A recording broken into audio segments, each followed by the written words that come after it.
Have you ever felt guilty for resting, even when you are exhausted?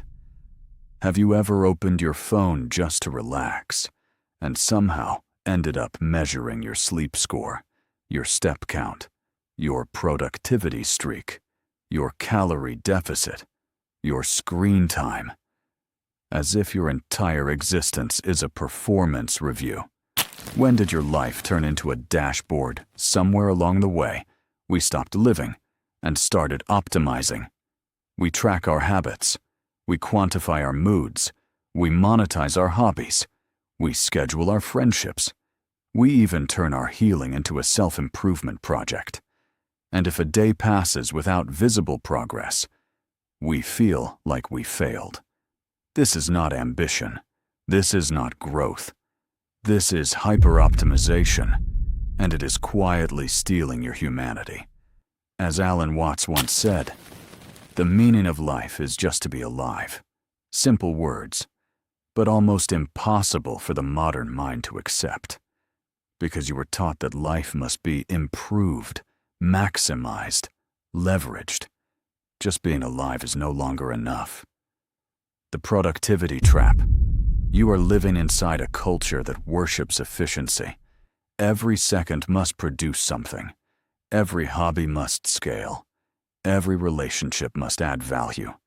Every morning routine must be optimized to the minute. You wake up not to experience the day, but to conquer it. Your phone becomes your supervisor. Your calendar becomes your master. Your body becomes a machine. And slowly, you forget how to simply exist. The dangerous part is this. It feels responsible. It feels disciplined. It feels powerful.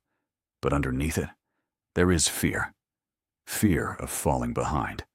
Fear of being average. Fear of wasting potential. Hyper-optimization convinces you that if you are not constantly upgrading, you are decaying. It turns your life into a startup, your personality into a brand, your time into a commodity. Even your rest must be optimized. Biohack your sleep. Maximize your downtime. Turn leisure into learning. Nothing is allowed to be useless. And yet, the most beautiful parts of being human are useless. Laughter has no ROI. Love has no productivity metric. Silence cannot be monetized. When you optimize everything, you reduce life to output. And the moment output drops, your sense of worth collapses. You don't feel tired. You feel inadequate. That is the trap.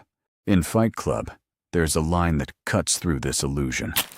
The things you own end up owning you. Today it is not just things. It is systems. It is routines. It is performance metrics. You built tools to control your life, and now they control you. Reclaiming slow living. The solution is not laziness. It is not giving up on ambition. It is rejection of the idea that your value equals your output. You must relearn something radical. Doing something for no reason. Go for a walk without tracking steps. Read without highlighting quotes for social media. Exercise without calculating calories burned. Have a conversation without checking the time. This will feel uncomfortable at first, because your brain has been trained to seek measurable progress. But life is not a spreadsheet. You are not a quarterly report. Slow living is an act of quiet rebellion. It says, I refuse to turn my existence into a product. It allows boredom. It allows wandering thoughts. It allows inefficiency. And inefficiency is where creativity breathes. When you slow down, you begin to notice. The way light hits the wall, the way your breath feels in your chest, the subtle emotions you usually outrun. Speed numbs, slowness reveals. How to escape. Hyper-optimization. First, create one unmeasured hour per day. No tracking, no productivity goals, no self-improvement agenda. Protect this hour like it is sacred. Second, remove one metric from your life. Maybe stop checking follower counts. Maybe stop tracking calories for a week. Maybe disable screen time reports. Notice the anxiety that rises. That anxiety is proof of dependency. Third, redefine success. Instead of asking, "What did I achieve today?" ask, "Did I feel present today?" Presence cannot be graphed, but it can be experienced.